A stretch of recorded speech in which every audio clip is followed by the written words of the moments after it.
Veuillez vous lever, la commission reprend.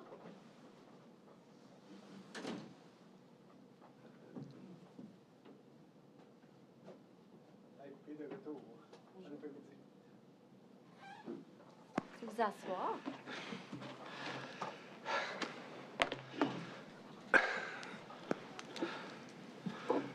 Alors, Monsieur le commissaire, avec votre permission, donc ce qui a été discuté entre les parties, si le tout vous convient, il y a certaines questions de la société pour lesquelles l'Autorité des marchés publics n'a pas formulé d'objection. On en disposerait maintenant. Ceci étant, pour le débat sur, pour le débat sur les objections donc de l'AMP, on le prévoit pour demain 13h30. Donc, avant de reprendre les travaux à 14h pour ne pas empiéter sur le temps de la commission. Et par la suite, dans la mesure où des objections sont rejetées, à ce moment-là, les questions seraient posées aux témoins de l'AMP à Québec le 13 mai, lorsqu'on reprend les travaux à Québec le 13 mai. parfait. Parfait. Donc, je comprends que c'est les procureurs de la SAC qui vont poser les questions à l'Autorité des marchés. Donc, Maître Gagnon, Maître Laprise, Maître Laprise. Alors, ça va, Maître... Oui, bien, en fait, il a été convenu que les questions qui seraient posées seraient textuellement les questions qui ont été préalablement transmises au procureur de la Commission et de l'Autorité des marchés publics avant. Et comme vous avez dit, les autres questions majorées à trancher suite aux arguments des partis.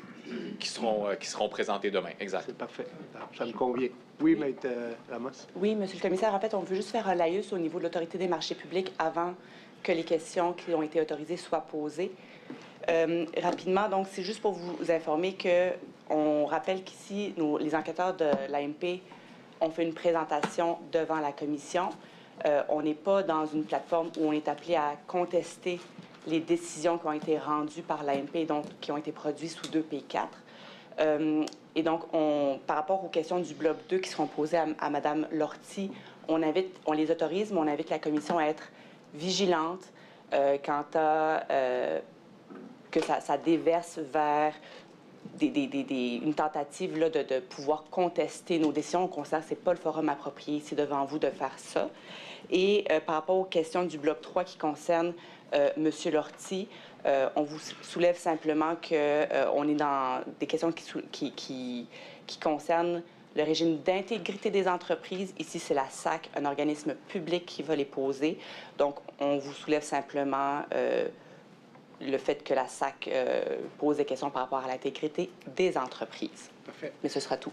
Il y a deux choses là-dessus, c'est-à-dire que je compte sur le professionnalisme de tout le monde. Je comprends que vous avez une entente que Maître Laprise va pouvoir poser des questions sur un format préétabli, là. Donc, je pense pas que ça déborde, là. On connaît le professionnalisme de tout le monde. Je fais quand même une mise en garde, pas de mise en garde, mais un rappel pour demain. OK? Le cadre de demain, là. Je vous rappelle ma déclaration d'ouverture. Je vous rappelle qu'ici, nous ne sommes pas dans un format judiciaire. Malgré que dans la vie, je suis un juge, je suis, pour les besoins de l'enquête, un commissaire d'enquête, une commission d'enquête. Ce n'est pas un procès ni civil, ni criminel. Je n'aurai pas de décision à rendre ultimement. Par contre, si j'ai des décisions à prendre, ces décisions-là vont être en fonction de l'administration de la preuve et de la bonne gouvernance de la commission. On s'entend tous là-dessus.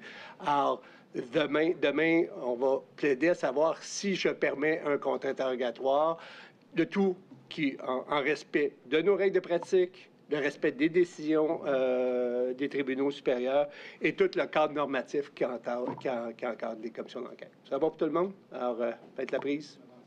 Tout à fait, posez les questions que vous avez à poser.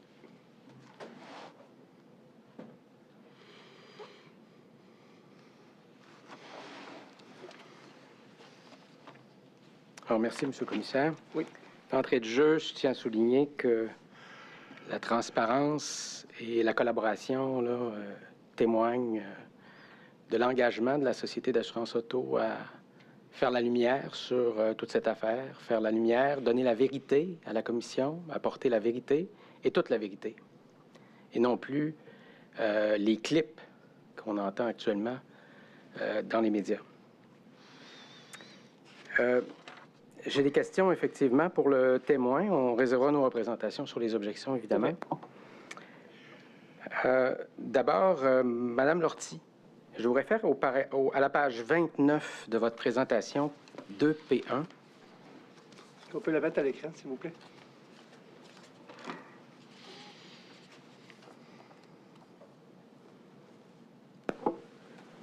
Vous avez, à la présentation, présenté une étape 1 qui est la définition du besoin et la planification de l'acquisition. Oui. Exact.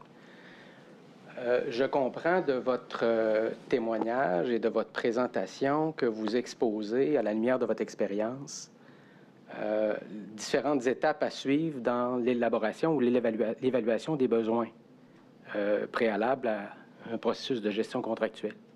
C'est exact? Oui, tout à fait, Monsieur le commissaire. Et je comprends également que ces étapes ne sont pas détaillées par le cadre normatif tels qu'ils sont présentés à l'étape 1 de votre présentation. Monsieur le commissaire, si j'ai bien compris la question, en fait, c'est un processus de gestion contractuelle, donc ce n'est pas la présentation de tout ce qui est normé dans le cadre législatif. Donc, ce sont les grandes lignes. Dans ce cas-ci, il y a certains éléments qui font référence aux grands principes de la loi, donc l'article 2 de la loi sur les contrats des organismes publics. Quand on dit que c'est le cœur de la loi, c'est les grands principes par rapport à la définition des besoins.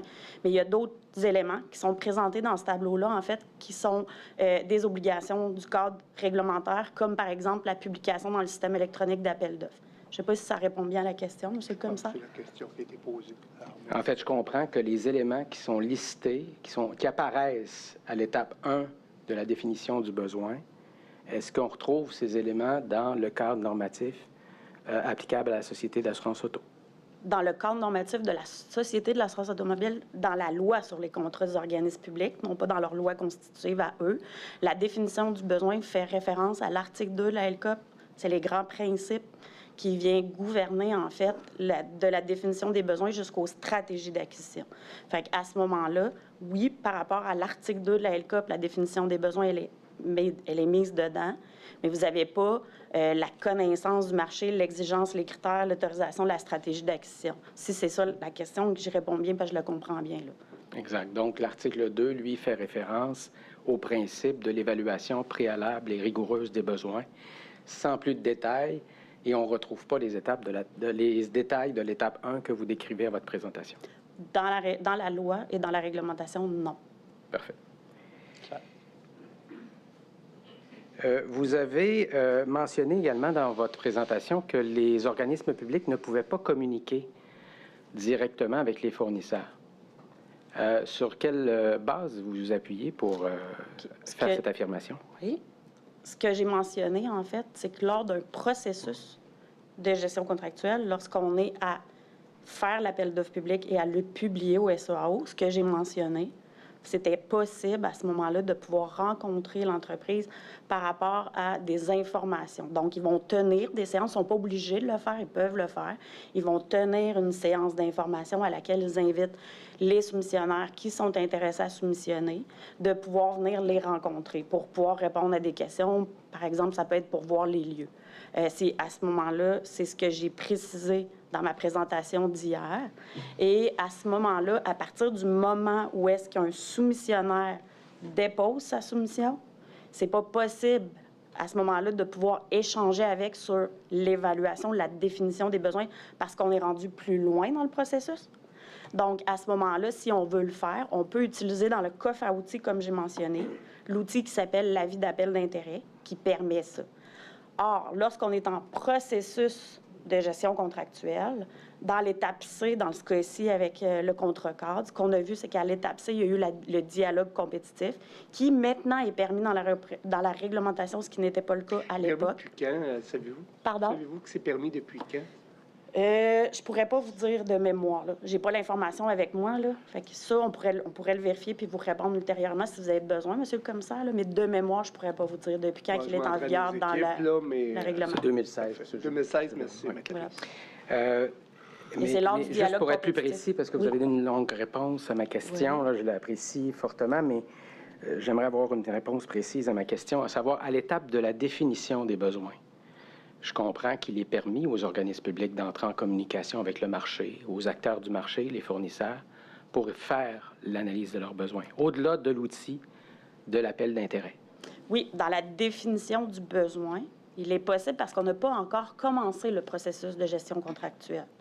À ce moment-là, il est permis d'avoir des échanges, d'aller, en fait, dans notre analyse de besoins, ça peut être par des dossiers d'opportunités, ça peut être par des dossiers d'affaires, ça peut être vraiment là, en appelant les entreprises, parce qu'on n'a pas commencé le processus, on est à l'étape de la définition du besoin.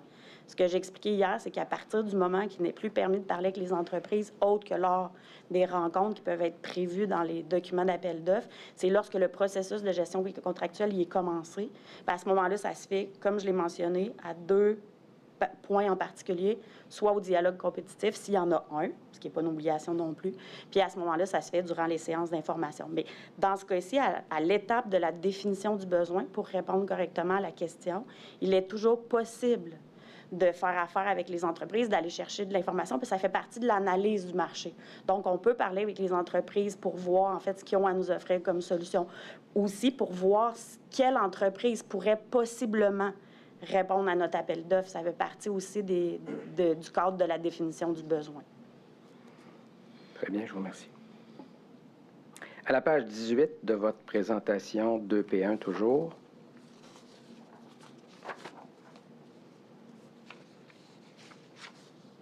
on peut mettre à l'écran, merci. Vous avez mentionné, là, vous avez fait exposer les étapes dont vous avez pris connaissance dans le cadre de vos travaux.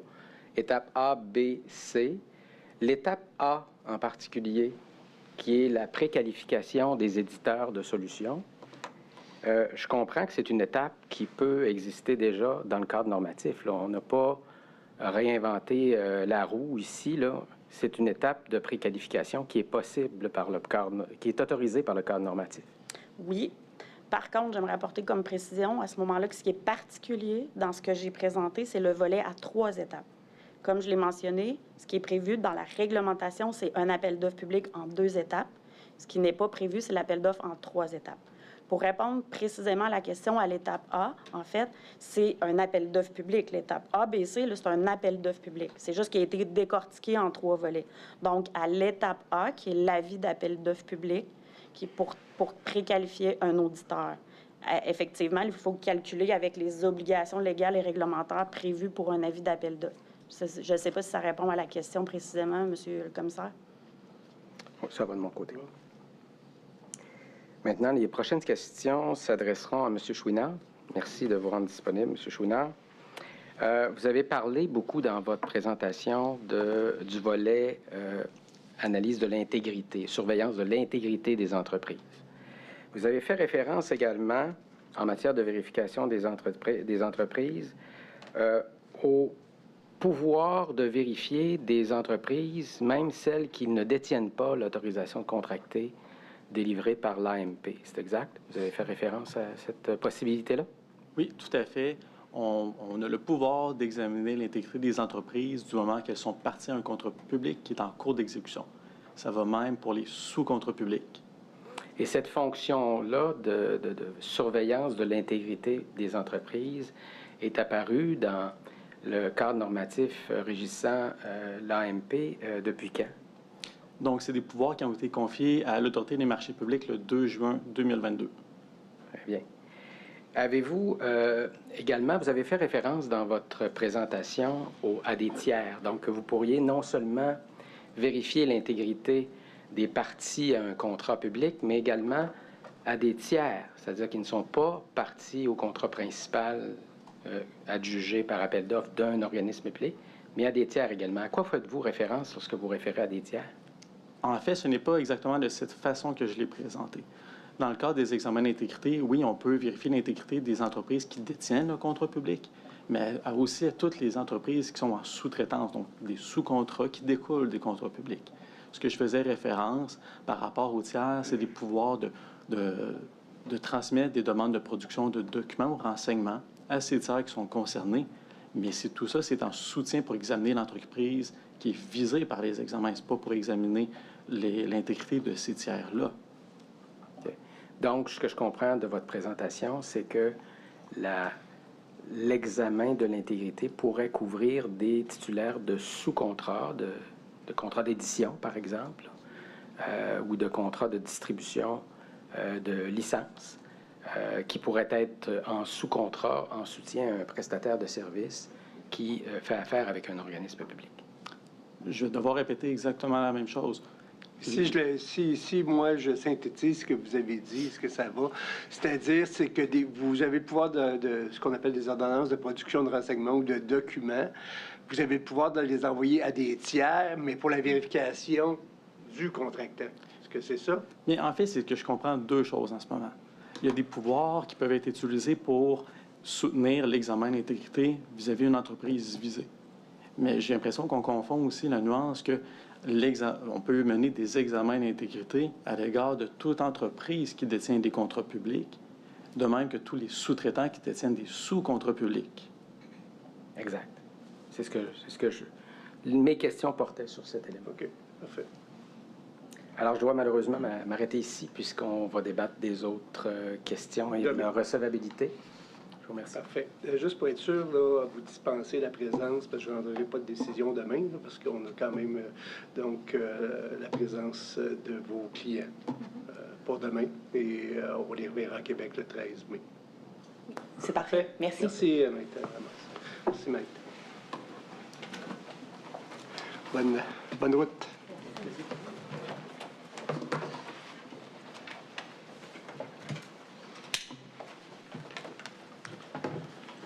Donc, Monsieur le commissaire, nous allons poursuivre la présentation du panel de ce matin. Donc, j'invite M. Bourgault, Borgia et Fortier à s'avancer.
Après-midi.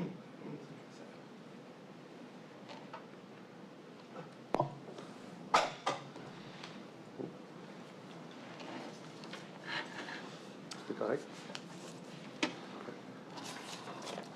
Donc, Madame la greffière, si vous pouviez confirmer le serment, s'il vous plaît. Oui, donc sous le même serment que ce matin. Alors, on est rendu à la troisième phase de notre présentation. Donc, on a vu le bureau du premier ministre, le ministère du Conseil exécutif. Donc, on va descendre d'un étage, sans réduire personne, évidemment, là, au niveau là, des ministres. Donc, le rôle du ministre, la dynamique entre le bureau du premier ministre et évidemment, les autres acteurs qu'on a vus dans la présentation. J'inviterai donc M. Bourgault à casser la glace cet après-midi. Vous expliquer, là, on est à la diapositive numéro 9. Donc, on va voir, dans le fond, 4 thématiques là, sous celle des ministres. Je vous en prie. Donc, de nous expliquer le rôle d'un ministre, le quotidien d'un ministre. Merci. Monsieur le commissaire, on ne peut pas juste descendre, on va remonter un petit peu. Oh, pas longtemps. Pas de problème. Pas longtemps. L'ensemble de la responsabilité ministérielle fait partie de la chaîne d'imputabilité démocratique. Nous vivons dans une démocratie parlementaire et c'est très important de placer le rôle des ministres là-dedans. On est dans un système de gouvernement responsable. Je vais insister beaucoup sur ça. La justification de cette responsabilité ministérielle, c'est que la charge publique gouvernementale, c'est une délégation en cascade des citoyens aux élus, des élus au gouvernement, du gouvernement au ministre, du ministre, après ça, à des fonctionnaires qui agissent. Et tout le monde doit rendre des comptes d'une façon ou de l'autre, dont on va parler tout à l'heure, à l'Assemblée nationale, parce que l'Assemblée nationale a délégué son autorité à des gens et ils ont des programmes il y a de l'argent qui est dépensé et donc il y a des comptes qui doivent être rendus sur le fait que les programmes prévus dans la loi sont ouverts par la loi, sont appliqués et l'argent est vraiment dépensé selon les règles. Alors donc, je commence comme ça. Ce système, c'est celui du gouvernement responsable. Le ministre est responsable des décisions de son gouvernement. On a vu tout à l'heure, par le fonctionnement du Conseil des ministres, que tous les ministres peuvent assistent aux réunions, et on va voir qu'ils sont responsables collectivement. Les réunions du Conseil des ministres sont réputées être convoquées et tenues selon les règles et à huis clos. Pas n'importe quoi, pas n'importe comment. Les ministres sont inexcusables de ne pas y être, à moins qu'ils aient une excuse légitime, mais ça ne les relève pas de leur responsabilité. Le secret des délibérations est garanti. C'est la règle du huis clos et c'est très important pour que les gens se sentent à l'aise de prendre des positions qu'ils ont à prendre sans en souffrir dans leur famille, eux-mêmes, dans leur carrière, dans leurs biens, etc., ou dans leur sécurité. Les ministres sont réputés, on en parlait ce matin, avoir pu prendre connaissance, de l'ordre du jour pour trouver que c'était important, qu'il fallait y être, et des documents qui sont afférents à l'ordre du jour. Ils sont réputés avoir pu se présenter, donc ça n'a pas été convoqué 2 heures d'avance à un endroit improbable, et avoir pu y prendre la parole s'ils l'ont désiré. Donc ça, c'est le cœur de tout. La décision prise par le Conseil des ministres est réputée celle de tous les ministres, même s'ils n'étaient pas d'accord, puisqu'ils n'ont pas démissionné.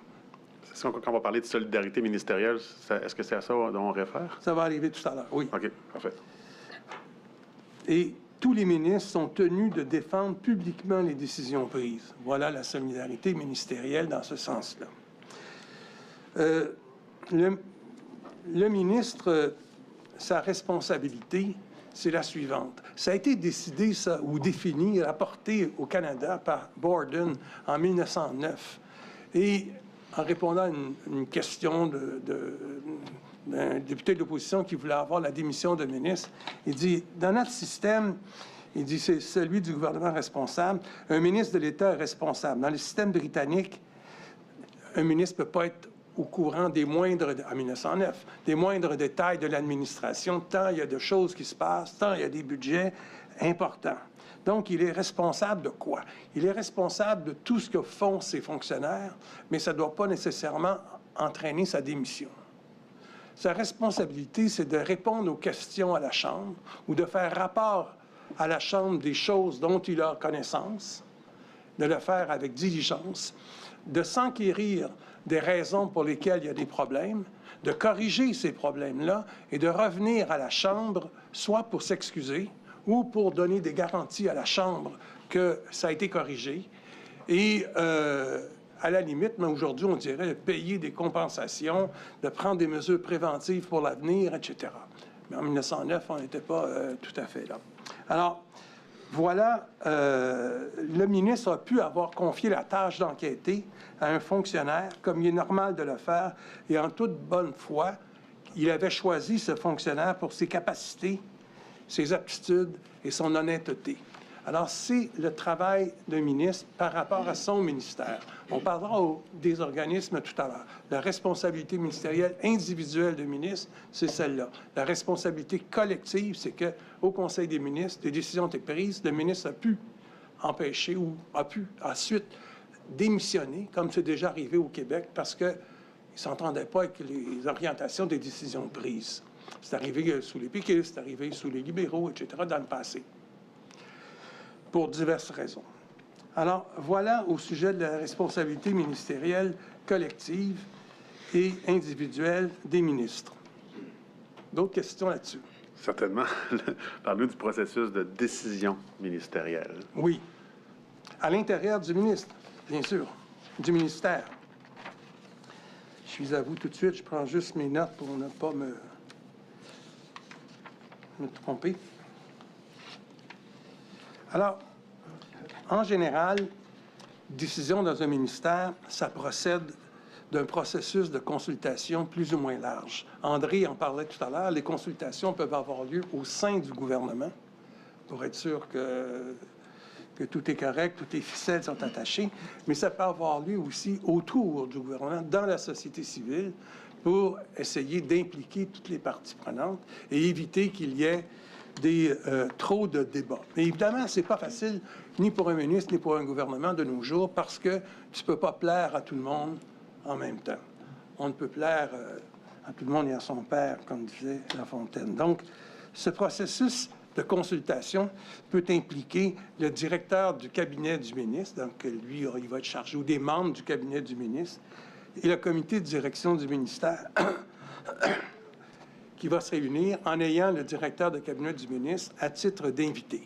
Donc, on prépare des décisions qu'on doit prendre. Éventuellement, on donne des commandes à des gens pour produire des notes en rapport avec ces décisions-là. Éventuellement, une autre réunion a cours, après, au fruit des consultations, des corrections apportées, etc. Et là, on est plus prêt à prendre ces décisions. Mais des tiers peuvent être consultés des fois. Il arrive que la loi, pas nécessairement la loi constitutive, mais des lois sectorielles, oblige que des tiers soient consultés. Ça peut être le barreau, ça peut être le Collège des médecins, etc. Par exemple, des corporations. Donc, ils peuvent ou ils doivent être consultés selon les obligations législatives. Dans certains cas, les décisions doivent être recommandées même par des tiers avant qu'elles ne soient prises à l'intérieur du ministère. Il peut s'agir de décisions d'action ou de décisions qui vont mener à des demandes de décrets au Conseil des ministres, de décrets de tout genre, comme Louis les expliquait, et de portée réglementaire aussi. Ces décisions sont souvent, quand c'est seulement à l'intérieur du ministère, sont soumises pour signature et n'impliquent pas toujours des rencontres du Conseil des ministres, du cabinet plutôt, ou du Conseil de direction du ministère. Ça va seulement impliquer la signature du ministre parce qu'il trouve que c'est assez clair qu'il a les pouvoirs pour le faire, qu'il n'y a pas à aller plus loin. Alors, il y a beaucoup de décisions qui sont prises chaque jour à l'intérieur des ministères et elles peuvent porter la signature du ministre, mais le ministre ne les a pas prises lui-même. Il a installé des systèmes de délégation ou de gestion qui font que les décisions prises par des fonctionnaires sont des décisions prises au nom du ministre. Mais on doit retenir que toutes les décisions prises par les fonctionnaires impliquent la responsabilité du ministre, mais n'impliquent pas sa démission. Jamais, ou presque jamais, il y a des cas d'exception, mais jamais un ministre ne va démissionner pour une erreur de ses fonctionnaires, sauf si lui-même a demandé ce que cette erreur soit commise, sciemment. C'est arrivé. Mais pas au Québec, mais ailleurs, que je sache. Alors oui, là, le ministre doit effectivement démissionner parce qu'il a porté atteinte à la confiance que l'Assemblée, le Parlement, la Chambre avait au ministre, au gouvernement, et que le public avait envers le gouvernement. Alors ça justifie la démission d'un ministre. Mais rarement les ministres ont à démissionner, sauf s'ils ont commis eux-mêmes des fautes professionnelles. Par exemple, des décisions illégales, qu'ils savaient illégales et qu'ils ont prises tout de même, ou encore des décisions qu'ils savaient malhonnêtes ou illégales, qu'ils ont prises contre l'avis de leurs fonctionnaires, après que les fonctionnaires leur aient expliqué la situation. Quelquefois, on peut gérer ce qu'on appelle une forme de proprioception dans les administrations, inciter les gens à se taire, inciter les gens à ne pas poser trop de questions.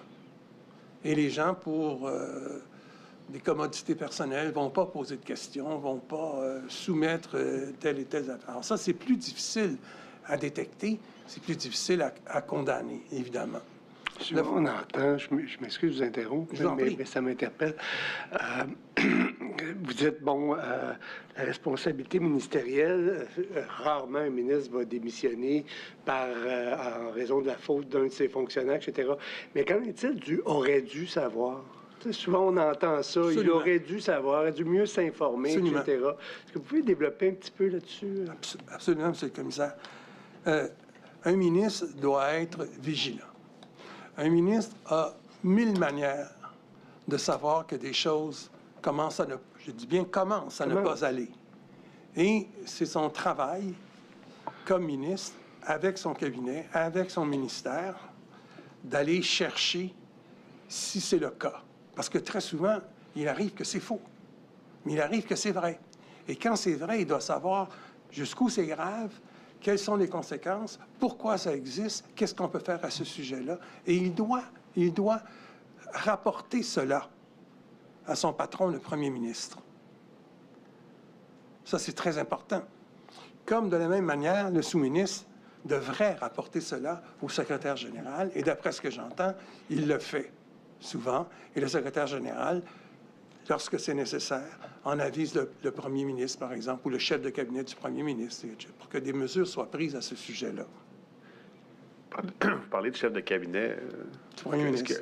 Mais est-ce que les chefs de cabinet des ministres ont un rôle à jouer dans cette... Parce que vous parlez du sous-ministre qui doit informer le secrétaire général, du ministre, du premier ministre, mais le chef de cabinet qui a quand même un rôle crucial, lui, il doit informer qui? Le chef de cabinet, normalement, il doit, s'il l'a su sans que le ministre ne le sache, il doit informer le ministre. Ça, c'est certain. Ça commence là. Puis il doit aussi, éventuellement, informer le chef de cabinet du premier ministre. Mais tout dépend de l'ordre des choses. Par exemple, au fédéral, un domaine que j'ai bien étudié aussi, c'est le chef de cabinet du premier ministre qui décidait sous Harper qui étaient les chefs de cabinet de ministres. Et j'ai vu des ministres du Québec, sous d'autres gouvernements, me dire « Oui, le chef de cabinet, mon chef de cabinet, c'était l'espion. » L'espion de qui? Il ne me l'a pas dit. Mais j'ai compris que c'était l'espion du cabinet du premier ministre. Tu comprends? Alors, tous les ministres ne jouissent pas de la même cote de confiance ou d'amour auprès du premier ministre. Vous savez que lorsqu'on forme un conseil des ministres, il y a plein de considérations différentes qui entrent en ligne de compte. On m'a déjà dit, tel a été choisi parce qu'il était trop intelligent puis il parlait trop. Tel autre est choisi parce qu'il y a des considérations de représentation géographique chez les ministres, ou de sexe, ou toutes sortes d'autres considérations qui arrivent. Donc, il arrive que au secrétariat général, sur les conseils du premier ministre, on recommande des sous-ministres qui vont, dans le jargon, on dit « bresser un ministre ». Maintenant, tout dépend de comment on le fait. Vous voulez définir bresser? Bresser, on bresse un cheval.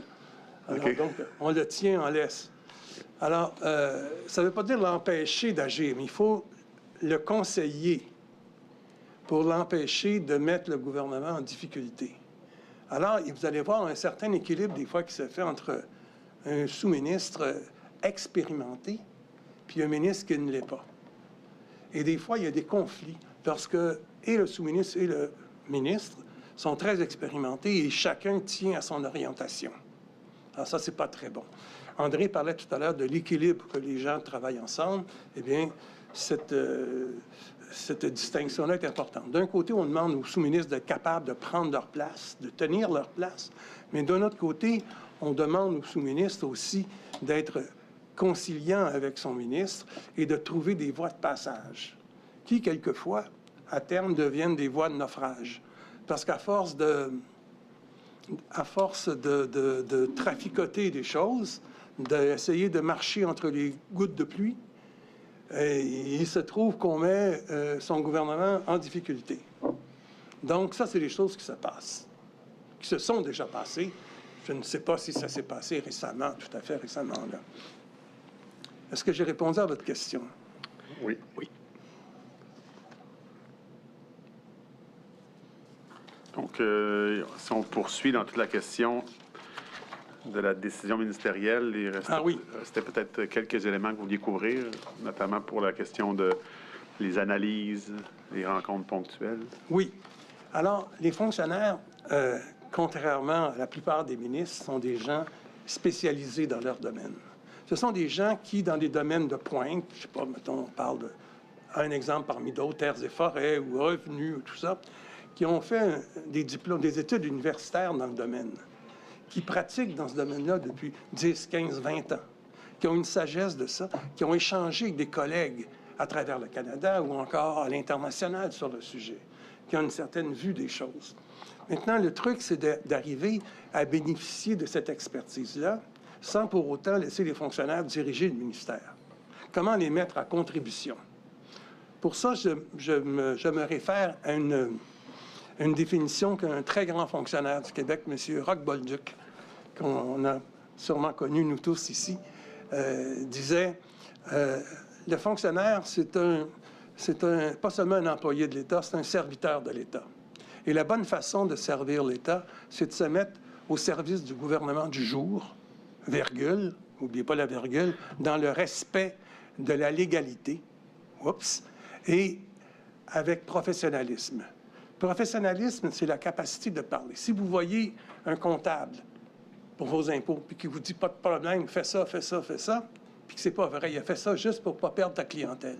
Si vous voyez un avocat qui dit « ça, c'est sûr, tu vas gagner », puis tu n'as aucune chance de gagner, ça, c'est des manques de professionnalisme. Alors, un fonctionnaire qui est professionnel, c'est celui qui a la possibilité de parler, qui a la possibilité de dire « non, ça ne marche pas ». Maintenant, ils doivent le faire à l'intérieur des murs du ministère. Évidemment, il n'est pas question de devoir de discrétion, devoir de réserve et tout ça, confidentialité. Il n'est pas question d'aller sur la place publique avec ça, ou même d'en parler dans son entourage proche s'il y a des dangers, que ce soit répercuté. Je pense qu'on va bien s'entendre là-dessus.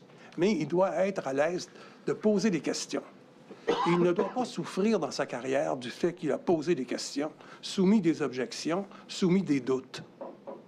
Ils doivent le faire de manière constructive. Alors, c'est ça, les principes de notre fonction publique. Et si vous allez dans les préambules de la loi sur la fonction publique, si vous allez dans toute la législation sur l'éthique, la réglementation, vous allez voir, c'est ça qui est demandé. Maintenant, si le fonctionnaire craint de se faire congédier, d'avoir des réprimandes, de se faire mettre à la porte, il y a eu des cas comme ça dernièrement chez un agronome, par exemple, dont les journaux ont beaucoup parlé.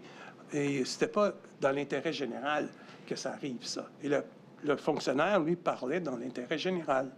Tu comprends? Je pense qu'il déplorait le fait que ceux qui autorisaient des recherches en matière de produits agricoles, ce centre de recherche qu'il faisait était dirigé par un conseil d'administration lui-même lourdement armé d'employés, de représentants du milieu industriel.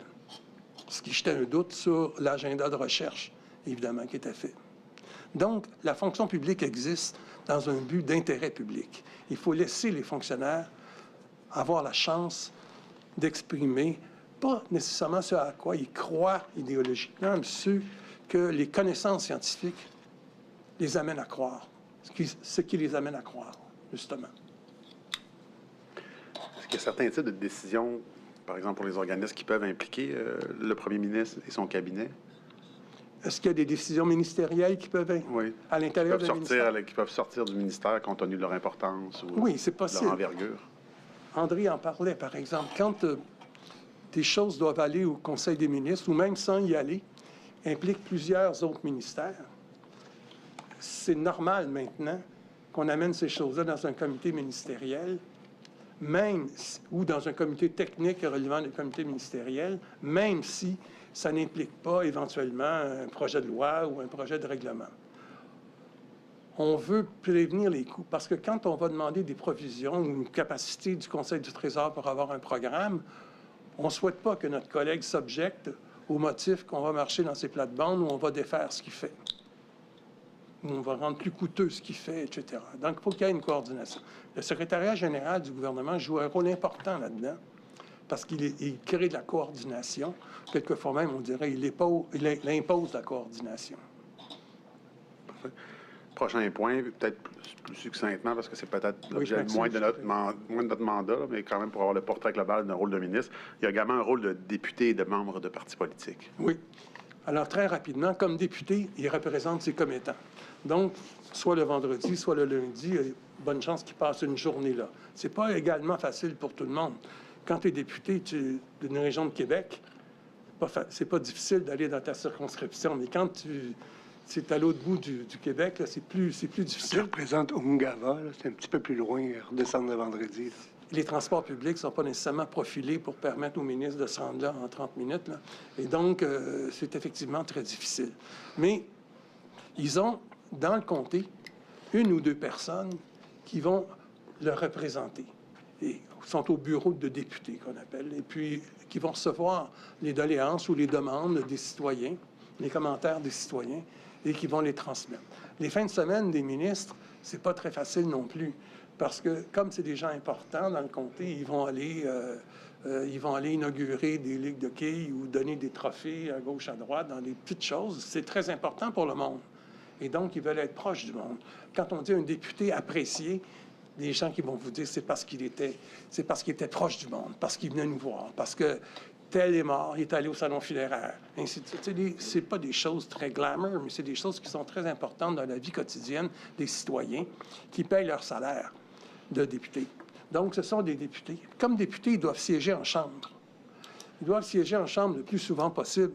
Mais quand tu es ministre, tu as souvent des contraintes. Et donc, il y a des arrangements sur les horaires, dépendant de ce qui se passe en chambre, pour que le ministre soit présent ou un peu plus distant. Comme député aussi, tu peux faire partie de commissions parlementaires.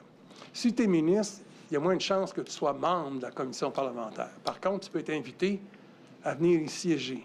Ou peut-être parce que tu représentes une région touchée par la question à la fiche de la commission parlementaire cette fois-là. Ça se peut aussi que tu sois impliqué là-dedans.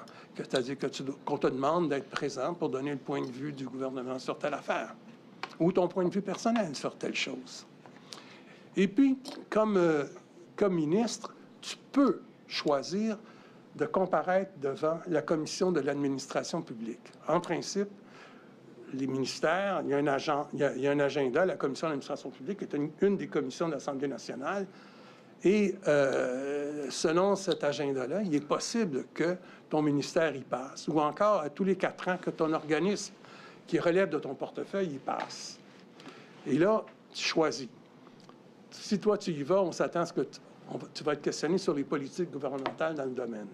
Si c'est le sous-ministre qui y va, lui, il peut répondre seulement à des questions de gestion administrative de l'organisme. Mes collègues vont peut-être compléter ma réponse. J'ai beaucoup parlé, hein? Peut-être juste une précision. Genre, à ma connaissance, jamais un ministre n'a été convoqué ou n'est allé participer à la commission de l'administration publique. La commission a développé, je dirais, une culture, une pratique autour de la reddition de comptes, mais de la gestion administrative des sous-ministres ou des dirigeants d'organismes. Merci. Juste un point pour répondre à votre question. Le VG nous parlait hier de la CAP, qu'il y avait la reddition de comptes, des recommandations du VG. Peut-être juste élaborer un petit peu plus sur la fonction de ce comité-là. Écoutez, monsieur le commissaire, la commission de l'administration publique, c'est la seule commission qui est présidée par l'opposition. Pour vous dire comment c'est pris au sérieux. C'est une commission où il n'y a pas où on ne veut pas qu'il y ait de partisanerie, contrairement à d'autres commissions parlementaires. Souvent, ils s'abreuvent du rapport du vérificateur général ou d'un rapport annuel de gestion qui est produit chaque année, et ils préparent la comparution comme ça. Ça varie selon les époques. Moi, j'ai connu une époque où les fonctionnaires de la CAP préparaient ceux qui étaient pour comparaître. Donc, pour pas que ce soit un massacre, ils disaient « Attendez-vous à ces questions-là, puis préparez-vous comme ça, etc. » Je ne sais pas aujourd'hui comment ça se passe là, depuis 2 ans. Là. Mais c'est certain que ces questions-là sont assez précises, mais toute l'action d'un organisme n'est pas totalement investiguée. Il y a des segments qui ont jugé plus pertinent d'investiguer, comme d'ailleurs le vérificateur général ne va pas toujours vérifier toute l'action d'une société d'État. Un dernier point que je disais tout à l'heure, en répondant à votre question, qu'est-ce que le ministre fait dans un organisme par rapport à un organisme qui est de son portefeuille? Vous savez que les ministres sont assermentés 2 serments, comme membres du Conseil des ministres, puis en fonction de leur portefeuille. En fonction de leur portefeuille, c'est leur ministère, mais c'est aussi les organismes qui relèvent de ce portefeuille-là. Et ça peut être aussi des thématiques prioritaires pour le gouvernement. Alors, il va diriger une réflexion sur telle chose. Au sujet des organismes qui relèvent, il y en a des tout petits qui sont moins sous les feux de la rampe. Mais il y en a d'autres qui sont plus importants. L'Hydro-Québec, par exemple, toujours important. Par contre, d'autres qui deviennent plus importants lorsqu'ils touchent le grand public. comme on le verra tout à l'heure dans le cas de la SAC. Quand ils entament une réforme importante, comme on le verra tout à l'heure dans le cas de la SAC. Là, et s'il y a des bugs, c'est encore pire. Là, le public est plus intéressé par ça.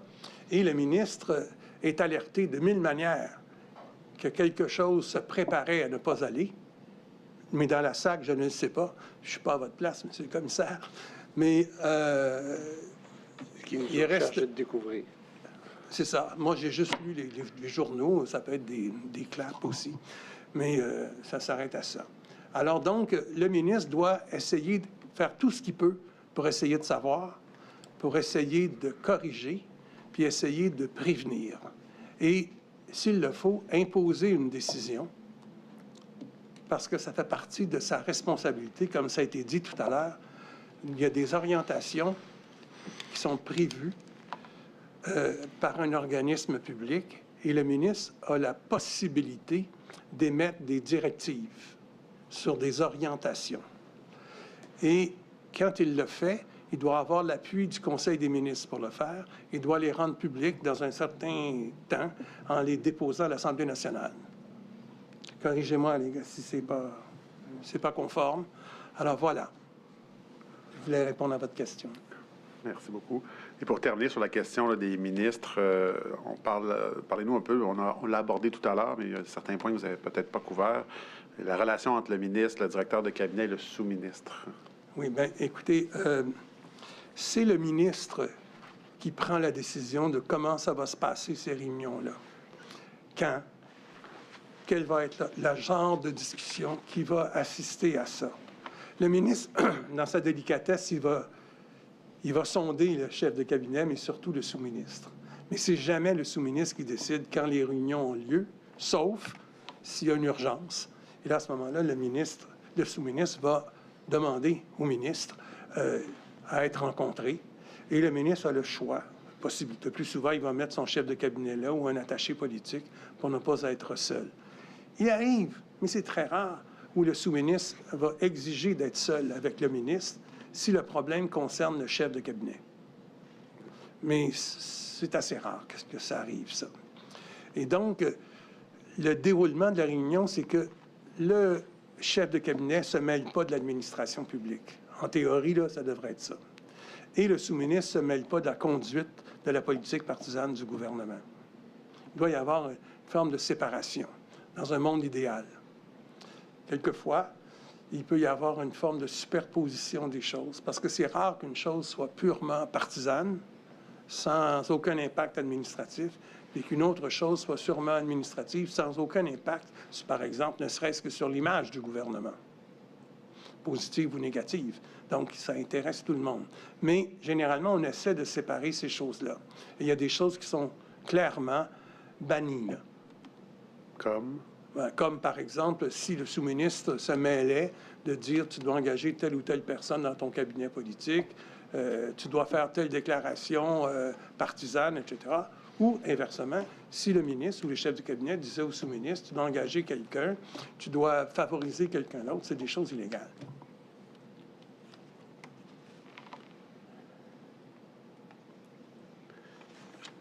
Parfait. Donc, messieurs, vous voulez ajouter quelque chose sur le rôle de ministre ou on peut aller au prochain point?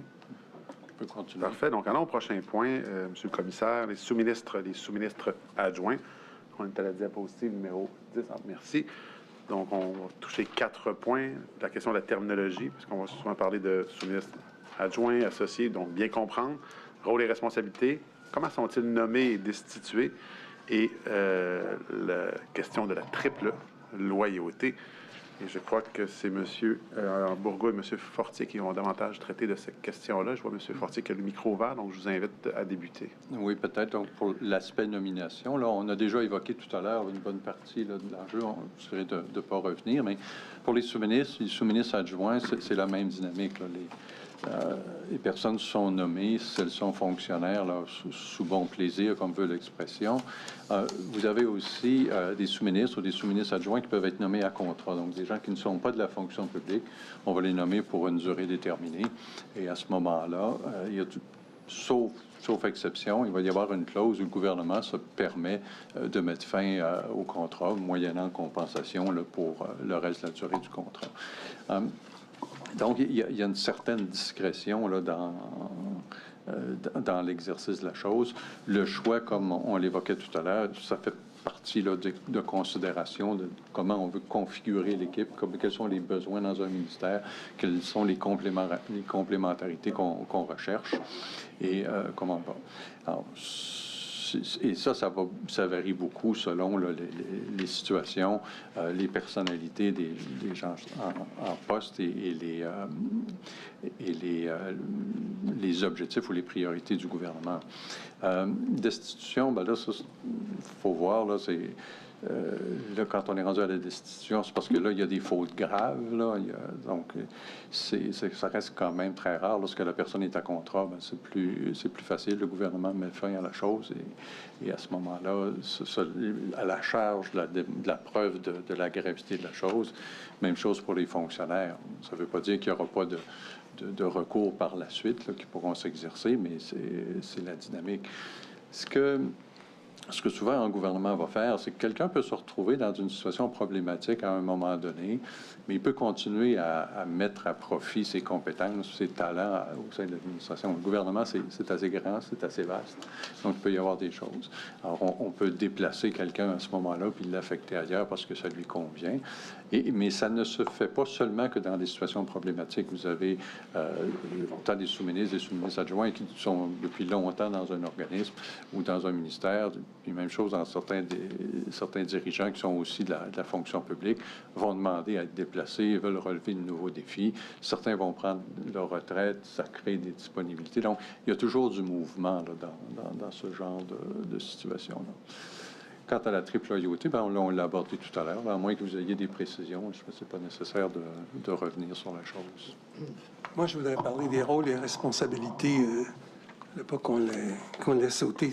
Allez-y. C'est très important ici, là. C'est que toutes les lois constitutives, c'est-à-dire des lois qui créent des ministères, ces lois-là prévoient toute l'existence d'un poste de sous-ministre. Elles disent toutes que sous la direction du ministre, donc ça, c'est un des facteurs de loyauté, la hiérarchie. Sous la direction du ministre, le sous-ministre est chargé de quoi? De l'administration du ministère, pas du policy-making en principe. Par contre, souvent, il va conseiller le ministre sur des orientations politiques, mais il n'est pas chargé de ça. Le sous-ministre agit aussi sous la supervision du secrétaire général, comme André l'a mentionné, lequel voit, au nom du PM, à la coordination du processus décisionnel du gouvernement et à son bon fonctionnement. En pratique, il y a la triple loyauté. Le PM les nomme. Donc, tu dois ta loyauté à qui t'a nommé, mais il les nomme. Ça implique le pouvoir de les déplacer ou de les congédier. Donc, il faut que tu fasses attention à ce qui te pend au bout du nez, des fois. Le secrétaire général est celui qui, souvent, recommande qu'une personne soit déplacée. Donc, il faut faire attention à cela parce qu'il est très influent, le secrétaire général, auprès du premier ministre. Il agit souvent pour avoir eu des informations des secrétaires généraux associés, par exemple, et des autres sous-ministres. Et le sous-ministre aussi, il y a la loyauté envers le ministre, comme je l'ai dit.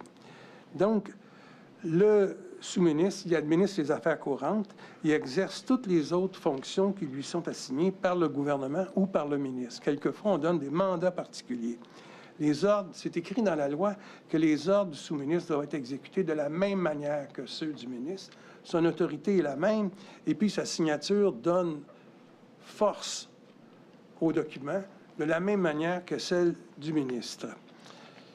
On dit dans le milieu que, en pratique, le sous-ministre, c'est le principal conseiller du ministre et qu'il assiste le ministre dans l'ensemble de ses responsabilités ministérielles. Mais un sous-ministre m'a déjà dit, encore faut-il que le ministre accepte que je le conseille. Quelquefois, il y a des ministres qui arrivent avec un agenda anti-bureaucratique et qui ont eu peur, ont entendu que, et se méfient beaucoup de la machine administrative. qui va le paralyser, qui va l'amener dans des cul-de-sac, ou même, au pire, qui pourrait le piéger. Moi, je n'ai pas vraiment entendu ça au Québec, mais j'ai entendu beaucoup sur la scène fédérale du Canada. Le sous-ministre aussi, c'est prévu par la loi que c'est lui le responsable de la gestion des ressources humaines du ministère, et cela dans le cadre des politiques du Conseil du Trésor. Donc, il n'est pas à l'abri du Conseil du Trésor, mais il doit rendre compte à l'Assemblée nationale à ce sujet-là. Et il fournit l'ensemble des rapports qu'on demande au Conseil du Trésor sur le fonctionnement du ministère, son administration. C'est le sous-ministre qui procède à l'évaluation des sous-ministres adjoints et associés, comme première évaluation. C'est le secrétaire général qui procède à la proposition d'évaluation du sous-ministre qui signe, et c'est le premier ministre qui donne les suites à ça. Non, le premier ministre n'intervient pas dans l'évaluation des sous-ministres. Comme vous dites, vous l'avez vécu, vous. Et moi, j'ai entendu à l'époque... répéter ce qu'on n'a pas très bien entendu, oui, ce que vous avez dit. Excusez-moi, dans le processus d'évaluation, on ne veut pas faire non plus dans la sculpture sur les noyaux de prune, là, mais le premier ministre n'intervient pas dans l'évaluation des sous-ministres. Les ministres non plus n'interviennent pas dans l'évaluation. Secrétaire général. C'est le secrétaire général. Okay. Plus quand on parle quand vous parlez de sous-ministre, on s'entend là, dans le jargon, c'est le sous-ministre en titre là, oui. de chaque ministère. Le sous-ministre en titre a un ou plusieurs SMA, là, sous-ministre associé. Associé ou adjoint. Tout dépendant de la grosseur du ministère, oui. Bien évidemment. Et peut-être juste le voir, on le voit là, sur la page, mais peut-être pour ceux qui connaissent bien, qui connaissent moins ça, peut-être juste nous expliquer la différence entre, bien, il n'y en a pas, là, mais entre un sous-ministre et un secrétaire, c'est une question de mots, c'est parce qu'il y a des ministères et il y a des secrétariats. Peut-être juste nous expliquer. Oui, c'est la différence. Essentiellement, là, les secrétaires, ce sont les secrétaires du Conseil du Trésor et le secrétaire général du Conseil exécutif. Il y en a deux, je pense, au gouvernement du Québec. Parce que l'organisation, finalement, même si, dans le cas de l'exécutif, depuis 1868, il y a un département de l'exécutif. Dans le cas du Trésor, ce n'était pas le cas, c'est venu beaucoup plus tard. L'équivalent, c'est un ministère, mais c'est un secrétariat. À l'époque, on disait un greffe, mais ça s'est transformé en secrétariat là, qui est venu, d'où le titre de secrétaire général là, qui est apparu là, assez rapidement. C'est ça. Mais au niveau fonctionnel, c'est la même chose. C'est la même chose. Un ministre ou un secrétaire. Le secrétaire du Conseil du Trésor a rang de sous-ministre. Le rang du sous-ministre. Secrétaire général associé de certains secrétariats au Conseil exécutif, c'est la même chose. Parfait. Merci pour la précision. Dernière petite question sur le sujet. La différence, bon, j'ai mon hypothèse, mais pour le bénéfice de tout le monde, je n'ai certainement pas votre expérience. La différence entre un sous-ministre associé et un sous-ministre adjoint au niveau du rang puis des responsabilités qu'il peut... Quand on a créé le ministère de la Justice, les sous-ministres adjoints devaient devenir sous-ministres associés. C'était dans la loi, c'était prévu. Puis à l'origine, les sous-ministres associés pouvaient avoir, on parle de 64, là, 67, des pouvoirs de signature plus grands que les sous-ministres adjoints. Maintenant, ça a beaucoup évolué. Et je pense qu'aujourd'hui, en plus de ça, c'est beaucoup lié à l'évolution de la carrière d'un individu. Alors, corrigez-moi s'il y a lieu. Oui. En fait, c'est ça. Quand j'étais à la justice, j'étais sous-ministre associé. Bien franchement, je crois que c'était le résultat de la législation qui datait d'une certaine époque où on parlait davantage de sous-ministre associé, alors que dans des lois plus récentes, on va parler de sous-ministre adjoint. Mais il arrive que dans un ministère, il y ait une gradation entre les sous-ministres associés et les sous-ministres adjoints. Donc, ils sont potentiellement, selon le cas, selon les lois, il peut y avoir une petite hiérarchie entre un associé et un adjoint, mais ce n'est pas toujours le cas. Ils vont tous relever du sous-ministre. Il n'y aura pas un sous-ministre adjoint qui va relever du sous-ministre associé. Oui, peut-être que l'adjoint, okay. Un adjoint va relever d'un associé. Ça peut arriver. Mais ce n'est pas la règle. La règle, c'est que ces gens-là sont...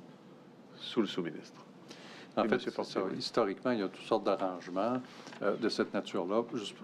Historiquement, prenons les anciens sous-ministres associés de foi catholique ou protestante dans la loi sur l'éducation qui ont été abolis. Eux avaient des responsabilités propres qui étaient définies dans la loi à l'égard des commissions scolaires confessionnelles, des comités confessionnels. Alors ça, c'est le genre d'arrangement qu'on voit, on en voit de moins en moins, il en reste à peu près plus à ma connaissance. D'autres arrangements pour un sous-ministre associé, c'est lorsqu'un sous-ministre en titre est affecté dans un ministère et on va lui confier un mandat. À ce moment-là, on va lui donner le titre de sous-ministre associé pour ne pas le confondre, entre guillemets, avec les sous-ministres adjoints sous l'autorité du sous-ministre. Alors, c'est le genre d'arrangement pratique qu'on peut faire, mais ça reste des situations ad hoc. Mais en généralement, si on parle, par exemple, des sous-ministres associés au ministère de la Justice ou à la Sécurité publique, c'est l'héritage de vieilles appellations, mais ils ont exactement les mêmes statuts que les sous-ministres adjoints. Donc, je comprends de ce que vous me dites, c'est qu'il n'y a pas nécessairement de lien direct. Là. Ça va dépendre, c'est la géométrie variable, encore une fois. D'accord. Ça nous mène donc à la question des ministères. On va y aller quand même succinctement parce que, comme j'ai annoncé tout à l'heure, les présentations demain portent sur les ministères concernés. Donc, c'est certain que ce sera des présentations faites par des gens du ministère. Donc, je voulais quand même aujourd'hui en parler avec vous d'un point de vue peut-être plus macro, d'un point de vue plus central et plus politique. Donc, M. Borja, là, si on commence avec le Conseil du Trésor, peut-être nous dire 4-5 éléments là, plus particuliers qui le caractérisent. Vous me coupez, s'il vous plaît. Mais j'accepte la souffrance, j'accepte. D'abord, ça peut paraître drôle que sur la rubrique les ministères, on parle du Conseil du Trésor. Bien, mes amis ont vendu le punch. C'est que le secrétariat du Conseil du Trésor, c'est un ministère, tout comme le secrétariat du ministère du Conseil exécutif. Alors, donc, le Conseil du Trésor a des particularités. Vous avez raison, Monsieur le procureur, de le mentionner. Il n'est pas comme les 2 ou 3 autres comités ministériels dont on a parlé, qui sont à l'intérieur du ministère du Conseil exécutif. D'abord, il est à l'extérieur du Conseil exécutif. Il est créé par la loi, alors que les comités ministériels dont on a parlé, avec leur secrétariat, toute la structure là, qui supporte le MCE, dont on a parlé ce matin, les secrétariats, 2 types,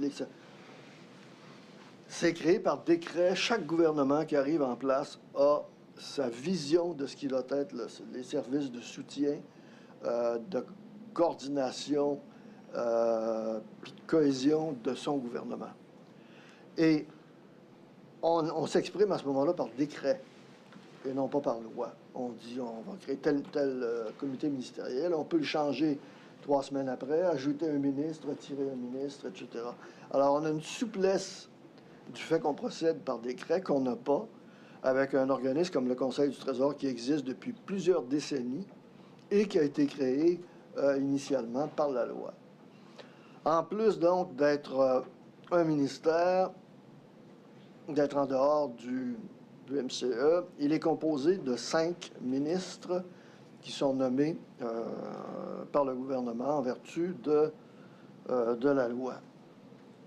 Autre caractéristique très importante... je vous arrête juste un instant. Est-ce que c'est toujours les 5 mêmes ministres de ministère ou c'est plus en fonction des individus? C'est beaucoup les individus. Okay. Comme le comité de législation, c'est 5 ministres. C'est pas le ministre de la Justice, c'est pas là. Ça varie. Ça gravite, dans le cas de la législation, autour de personnes qui ont une formation juridique. Tout comme au Trésor, ça gravite autour de ceux qui ont une expérience plus économique, de gestion ou opérationnelle. Il est créé par la loi et il détient des pouvoirs qui lui sont propres. Alors, le Conseil du Trésor, en vertu de plusieurs lois, des lois qui concernent le budget, qui concernent les ressources matérielles, les ressources contractuelles, j'allais dire aussi les infrastructures, bien que maintenant il y a un ministre des infrastructures. Bref, il y a plusieurs lois qui attribuent formellement des pouvoirs au Conseil du Trésor et il les exerce autant le gouvernement décide par décret, autant le Conseil du Trésor décide par CT. Donc, c'est un peu unique au Conseil du Trésor. C'est-à-dire que tous les autres ministères vont passer par, ultimement, pour les décisions là, de cette nature-là, vont passer par le Conseil des ministres pour avoir un décret, alors que le Conseil du Trésor va rendre des décisions qu'on appelle les CT.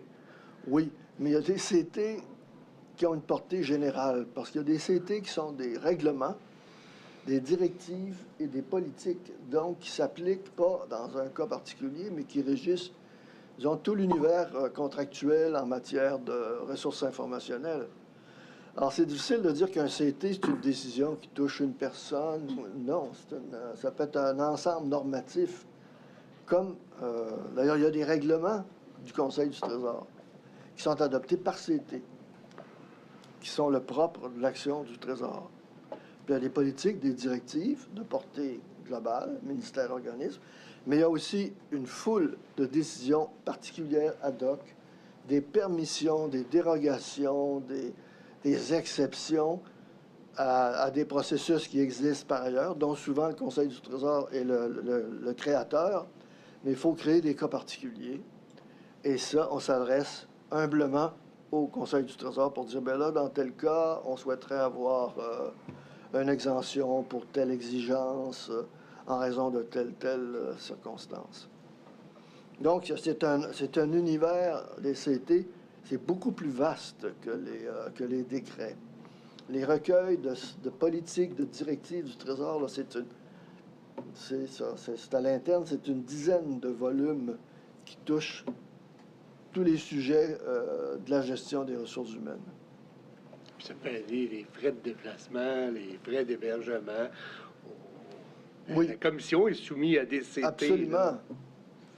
Là. Nos propres faits et gestes. Absolument.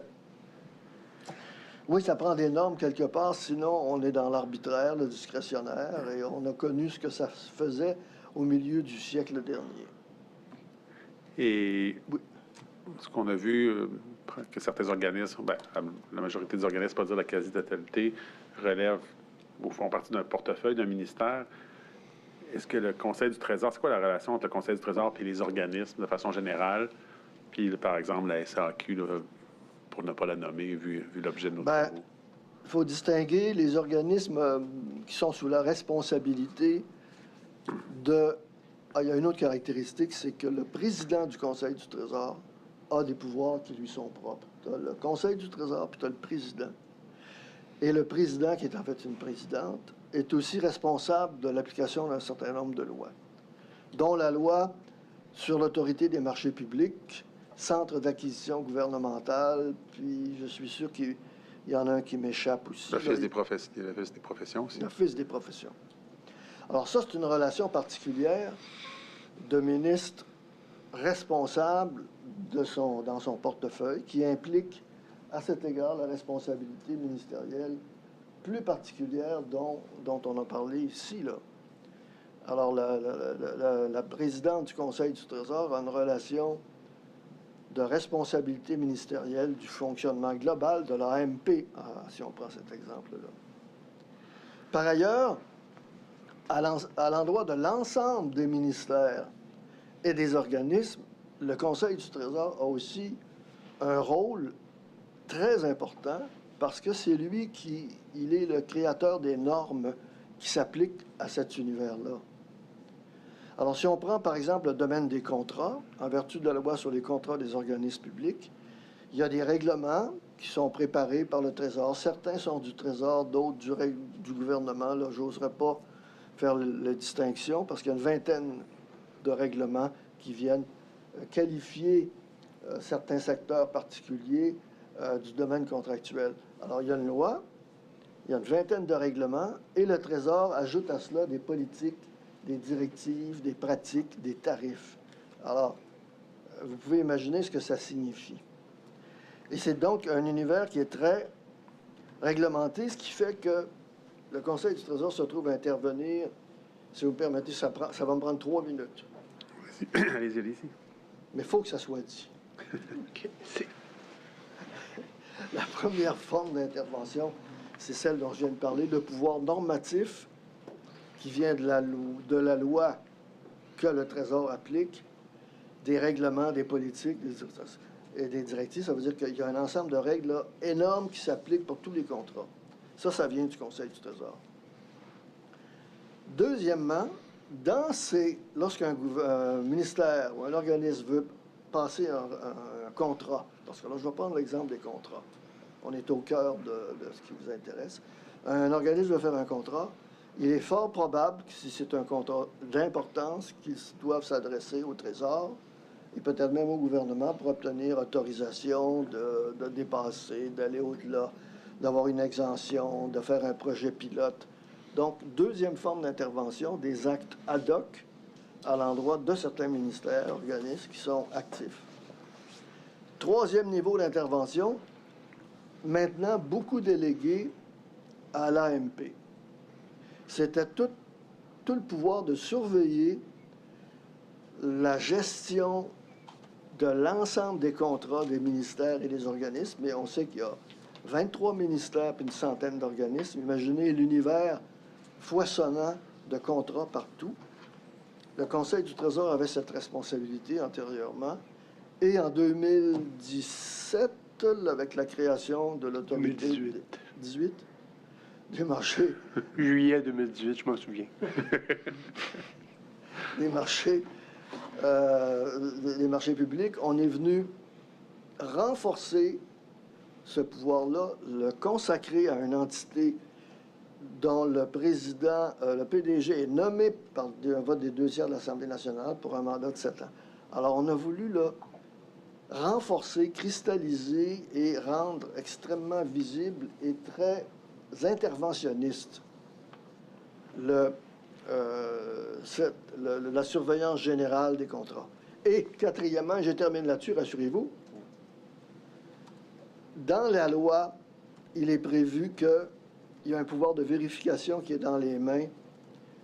Dans le cas des contrats, j'hésite entre l'AMP ou le président du Conseil du Trésor. Mais enfin, quoi qu'il en soit, les deux ensemble peuvent, lorsqu'ils soupçonnent une situation particulière, défectueuse, soit sur le plan financier ou sur le plan des règles de contrat, d'aller enquêter, chercher des renseignements, faire des recommandations, puis préconiser des mesures correctives. Je pense que ce matin, on vous a expliqué un peu tout ça.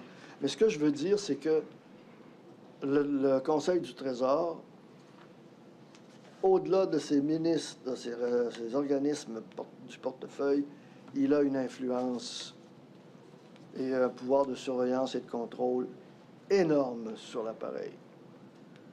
Encore faut-il qu'il sache que... Pardon? Encore faut-il qu'il sache qu'il y a un problème. Mais avec l'arrivée de l'Autorité des marchés publics, on a donné, à mon sens, beaucoup d'outils à beaucoup de fonctionnaires pour avoir connaissance de ce qui se fait dans les projets majeurs, les projets les plus importants. Et ce pouvoir-là, ça ne limite pas au ministère, ça inclut les organismes. Et il faut ajouter, je ne veux pas en parler, là, c'est trop... le directeur principal de l'information qui est le sous-ministre de la cybersécurité, joue un rôle aussi de promotion, coordination et surveillance, non pas des contrats en soi, mais de la gestion des ressources informationnelles. Puis des fois, ben, c'est comme ça, ça va ensemble. Alors, là aussi, il y a un œil central qui veille sur ce qui se passe dans l'univers de la transformation numérique. Parfait. Quant aux autres ministères, je vois le temps qui avance, puis oui. C'est peut-être des ministères plus traditionnels, donc on va demain avoir l'occasion, avec les amis du procureur général du Québec, d'y aller avec des présentations. Donc je passerai immédiatement au cabinet ministériel avec M. Fortier. Là. Je sais qu'on a déjà effleuré certains éléments, mais il en reste encore quelques-uns à toucher, notamment la question de l'encadrement et la composition et le rôle. Oui, non, c'est ça. Donc, sans revenir sur les éléments qui ont déjà été discutés, ce qui importe de garder à l'esprit, d'abord, c'est un exemple immédiat, là, c'est tout l'encadrement des cabinets tient d'une directive du Conseil du Trésor, donc qui va déterminer les masses salariales, qui va déterminer quelles sont les catégories d'emploi. Donc, il ne s'agit pas forcément d'entrer dans tous les détails, mais qui va prévoir, donc, quelles sont l'organisation du cabinet là, de façon factuelle. Ce qu'il faut garder à l'esprit pour les cabinets ministériels, et ça vaut autant pour le cabinet du premier ministre que pour les cabinets des ministres, ce sont ce sont des personnes ou un mécanisme qui est là pour essentiellement soutenir le travail politique et parlementaire du ministre, du responsable politique, chargé aussi de faire la liaison entre les cabinets. Dans chacun des ministères, ça vaut aussi pour le cabinet du premier ministre, donc c'est de faire l'interface aussi entre l'administration et le politique. Souvent, ça va être le lieu où les citoyens ou même les députés vont s'adresser pour faire part des doléances de leurs citoyens. Et là, on va développer au sein d'un ministère comment on intervient auprès du ministère pour faire les vérifications ou donner les suites nécessaires.